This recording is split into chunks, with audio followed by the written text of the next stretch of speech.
Et ces images d'une trentaine de membres du collectif contre le projet CIGEO à Bure, le laboratoire d'enfouissement de déchets radioactifs.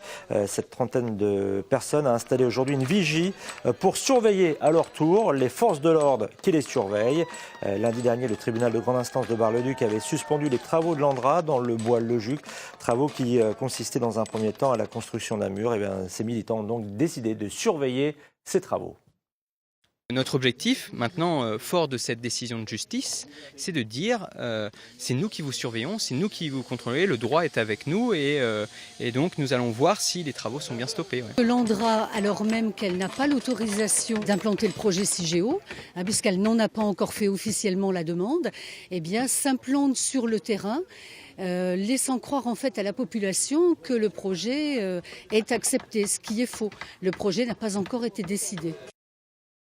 Le laboratoire d'enfouissement de déchets radioactifs de Bure qui mobilise donc un laboratoire à cheval entre la Meuse et la Haute-Marne. Les membres d'un collectif d'opposants sont arrivés en cette fin d'après-midi dans la ville de Langres en Haute-Marne. Une quinzaine de personnes satisfaits que la justice ait donc récemment obligé l'Andra à stopper certains travaux et remettre en état une forêt. Maxime Meyer et Yves-Olivier Hébé les ont rencontrés en cette fin d'après-midi.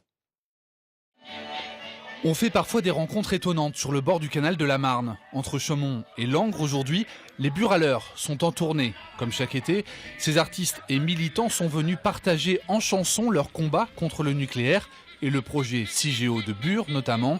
Mais cette année, les récentes décisions de justice contre l'Andra leur mettent encore plus de baume au cœur. Ça donne du courage. Pour une fois que l'Andra est prise un petit peu la main dans le sac, ils ont toujours un petit peu une image d'invincibilité. Et pour une fois, on voit clairement qu'ils dépassent les bornes au niveau de ce qu'ils font avec leurs vigiles qui tapent sur des jeunes. Et puis au niveau des travaux qu'ils font en toute illégalité. Dans la troupe, des habitués, des buraleurs, mais aussi quelques nouveaux venus, des militants antinucléaires qui ont souhaité se mobiliser autrement. On s'arrête, on discute avec les gens, on a le temps. Avec le vélo au Percher, là, vous avez pu voir, les gens nous sourient d'emblée, donc on a une accroche avec le public qui est plutôt positive. Et voilà, en fait, c'est vraiment tout ce que j'aime, quoi. Pour moi, c'est à la fois des vacances, du militantisme, ça résonne par rapport à ce que j'ai toujours pensé.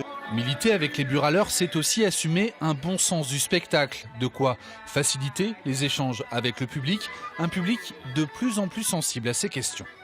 Ça fait 5 ans qu'on tourne avec nos vélos et on a souvent été accueillis de façon un petit peu hostile ou le plus souvent indifférente.